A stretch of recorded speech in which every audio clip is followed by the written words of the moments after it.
likely is it that we will see this recall actually get to the voters?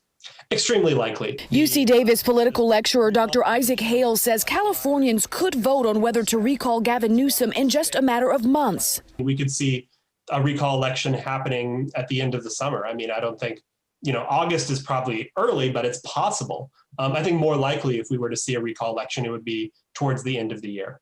But he says while getting to a recall election is likely, actually removing the governor may not be. And there have been multiple recall efforts against Governor Newsom before, and they all failed. I think the reason this one is succeeding is because of the pandemic. Video from a rally held over the weekend show efforts ramping up as the deadline to submit signatures approaches.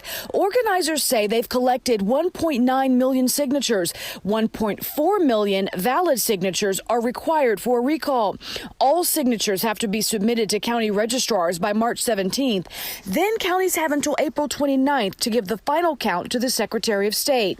Secretary Shirley Weber's office then gets the statewide total and determines if the number of signatures meets the state requirement. If so, the next step would be an election. California is a very democratic state, and a much more democratic state than it was in 2003 when Governor Arnold Schwarzenegger won that recall election.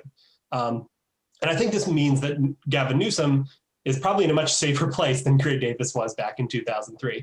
And just like the 2003 recall, the ballot would have two questions. First, asking voters if they want to recall Governor Newsom. Then, if so, who would replace him? Dr. Hale says the list of potential candidates could be long. Because of the way this works, because they're all running together in one giant field, you could have a candidate who won with a pretty small percentage of the vote statewide and nevertheless be put in the governor's mansion. The candidate with the most votes wins, would finish Newsom's term, then be eligible to run again in 2022. In Sacramento, Brandy Cummings, KCRA 3 News.